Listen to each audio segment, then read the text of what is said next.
Well, we're talking about the what I call the habits of highly effective impressionists, and we're touching on ways of thinking, and then fundamental disciplines in terms of the production. So we're still in that phase when we're talking about how the mind, what the mindset is, and so this today is the innocent eye, is and what some people call the naive eye, et cetera, is our subject. And that word comes out of discussions with Monet, people talking about Monet if he doesn't actually say it himself.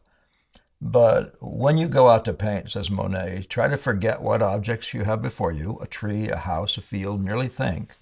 Here's a little square of blue, here's an oblong of pink, here's a streak of yellow, and paint it just as it looks to you, the exact color and shape until it gives your own naive impression, there's the word, naive, impression of the scene before you. Now, so that word naive is a key word here, and we're talking about that word in the sense that as the inverse or the converse or whatever of the word knowledgeable. You want, so all you know in painting is this to this and that to that of color and of color values, of intensity, of location on the page, right? So you're naive about anything else. You don't know what it is. I sometimes say, imagine that you're coming in as a Martian and seeing the Earth for the first time, except you have no idea of anything. You have no ideas, and you're a Martian that doesn't have a body. You don't have the same thing as a body as a human might have. You have something else, but you do have eyes, and so you can sort of, in some way, I would say photograph, but but the information that's going back to Mars is just that thing that you can do with your retina. Okay, that's what you're going to take back, and they're going to analyze that data to try to figure out what humans are, or whatever this life form is down here. These days, you begin to wonder what the life form is down here, don't you?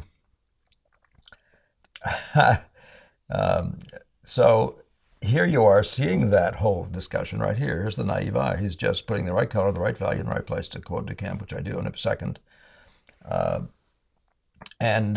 So this is what the naive eye, the innocent eye is all about, and this is a characteristic of Impressionism, right?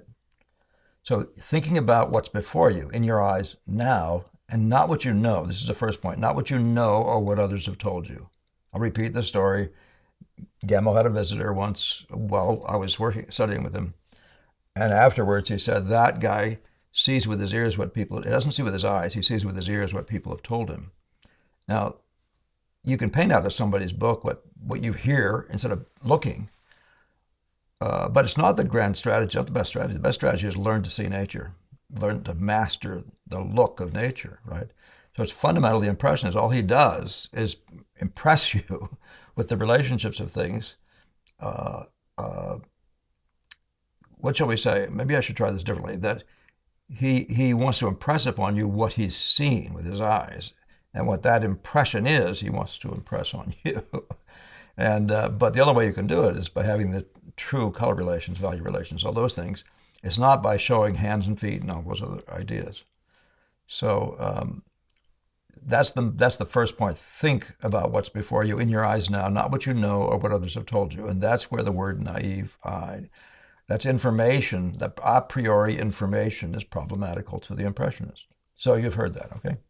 Now, the second part is maintaining the visual versus the actual mentality.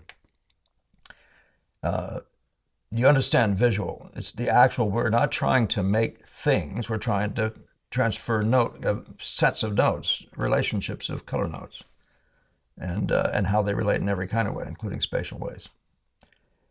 And we refrain, even from naming objects. I found that it's even better not even to name pigments. Don't say what color it is. Just observe what it's doing. Keep your eyes out there, just watching. The more you're naming, the more you're not watching, the more you're in your other brain. I'd suggest to you that naming is a left brain activity, right? Hey, by the way, let's not take anything away from the idea what I say about naming in the first place. You need to know the names of what you're working with. You do need to know that, right? If it's a value, you need to know whether, when you're working with a piece of this thing, you need to know whether you should make it lighter or darker. So you have to have that idea in your mind, more chromatic, less chromatic, that idea in your mind, and so on, okay? So keep that in mind. There's a kind of a naming, but it's not that thing where you're looking into your head for a name that's going to somehow help you. You just have to know what you're working with, right? So let's look at a quote. I think we have a quote relating, even a picture. To see, we must forget the name of the thing we're looking at. There's our second Monet quote. To see, we must forget the name of the thing we're looking at. Well, you can't even begin to underestimate how important it is, or overestimate how important it is, rather, to do this, to not have the naming thing, but simply have the looking thing going on. Just watch, watch, watch. I even have students, I have the nature out there, the canvas out there, and the palette out there where they can see them all at the same time. And now they're in a game with just their eyes involved. And you'd be very pleasantly surprised that your thinking changes completely, but it's still thinking, a different kind of thinking. Now you're thinking with the stuff that's really there. So you're thinking, should it be higher, lower? Should it be more chromatic, less chromatic? Well, that's the kind of thinking that's going to eventually be discussed further in this series. I want to say this, but the purpose of this series is to have laid out, in a way that was never laid out for me, the things that surround the mindset, the thinking of an Impressionist painter who's successful. Okay? That's all. Just want you to have heard those things. You can look back over your shoulders, I've said in other videos, and be just watching yourself painting away and notice what you're thinking about and see how it correlates with this. If you're if you're not having success, you might notice what sort of thing you're trying to rely on. Things you know in some way, like I say, anatomy, perspective and stuff, or exclusively the things you see.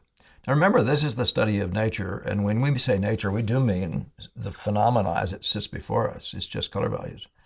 Nature is just represented on the retina of our eye by color values. And for us to be able to manage, and this is another discussion that comes up much later, but to organize the data, color value, shall we say, is the thing, right? And that gives you mastery of the look of nature, which is, of course, painting is a look thing, right? So you'll see the need for that. So let's go back a point. So when you're painting, so this whole idea, I could have put this in the part where we're talking about the goals and the lay-in, which is going to be next, but I think it's going to be next. But starting with an uncluttered mind is a very big discussion. Do you have bunches of baggage, lots of learned lumber in your head? Or can you clear that and just let yourself see? Even when you first come into the room, Gamble used to say that don't come in with ideas. Don't work on yesterday's problems, even in your picture. Come in and get a fresh eye, fresh look, fresh. So the clutter of your mind needs to be eliminated. You need to not have ideas. You just look. I always say that to students, the crib sheet's right in front of you. This is one of those things. Admittedly, Degas, I think it's an art of relations, seems to, and the way he pushes aside the idea that you have the scene side by side with your painting. But nevertheless, the scene is the crib sheet, and you can look at it all day long, right? In his case, he wanted you to learn it and be able to reproduce it elsewhere. And that's one of the things that is the benefit of, having to walk up to the panel and work on it for a while and look at that thing separately as you learn it on this, before you, in a different, the field itself, as you've studied that and understood it gradually to represent what you learned, what you understood. And to have to reproduce it, you're going to have memory involved, but it's just visual memory, not memory of things you know about perspective. All right.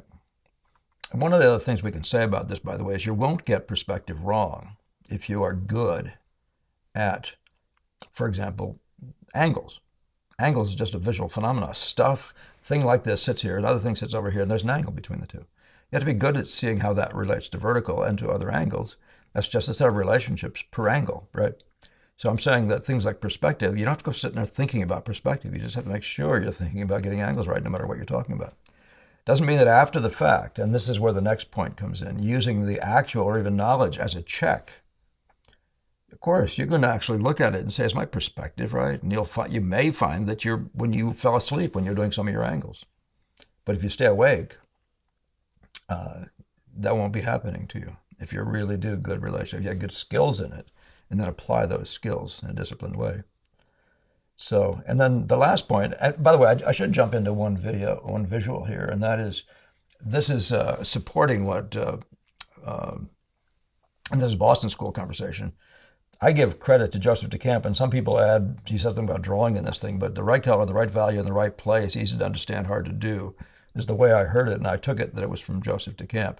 Nevertheless, this is what I find the most apropos conversation. The right place is drawing. You don't need to say anything more about it. The right place, and when you get to in the case of the naive eye of Monet, he's not looking for a thing that he knows about called drawing. But in the case of the Boston School, those guys see that part of the visual phenomena is silhouetting things with sharp edges and that sort of thing in a way that Monet's process takes them to in a very much later. These guys incorporate early. So, but still, just the right color, the right value, in the right place, easy to understand, hard to do. And one of the things he mentions at some other point is how difficult it was for him to get out of a more academic mindset that puts drawing on top of everything first, drawing first. So just to make sure I've mentioned that to you. So let's go back to the last point, and that is remaining objective. You need to be able to do all that you're doing here by staying outside of it. There's no need for emotions here. There's no need to get mad, to get excited, or any of those things. What you do need to do, though, is you need to see the thing for all the beauty that it's got, and then goes totally objective. Just let's really be good at this to this, and that to that, and this to this in a very objective way, until you can see that it's beginning to project the same magic that you saw. Because if it doesn't project that magic you saw, it's because you weren't being objective enough to the purely visual data. So that's the conversation that Monet initiates with the idea of the innocent eye. And I think with that, we'll close and go to another one so we can keep moving these right along for you. Think of this, as I said, as a series. I'm dressing the same way. It's a different day. And so nothing much has changed here for the purposes of you understanding this is a series. And again, I thank you all for your donations, this really delightful increase in subscribers over the last months. And of course, sharing, commenting. I didn't look at comments yet for this last few days, so I'm hoping we'll have something to bring into new discussions in the next, iterations of these videos. But do bring to me points or questions that you think that are puzzling you about things that we do, that things Boston School thinking, because that's, as I said before, that's all really I can pretend to be an expert at, really more than even the Boston School thinking is Paul Impressionists thinking, and the world I've been in and visiting. Right, I'm just. You could say I'm just a weary traveler, and you're heading down a road that you see that I've come out of, and you're having a chat with me. If you can stick with that idea, you might not feel. Some of you might not feel so much of a need to challenge and to struggle. Just take it for what it's worth. This is where I come from. This is what I've seen. Okay, and for what it's worth to you in terms of hearing the conversations. I bring it to you because the conversations need to be out there, because they help you with your thinking and with your evolution. Thinking helps you with the development of your ideas in your mind, which it's a big piece of becoming a good painter. All right, then I'll leave it at that, and look forward to seeing you soon.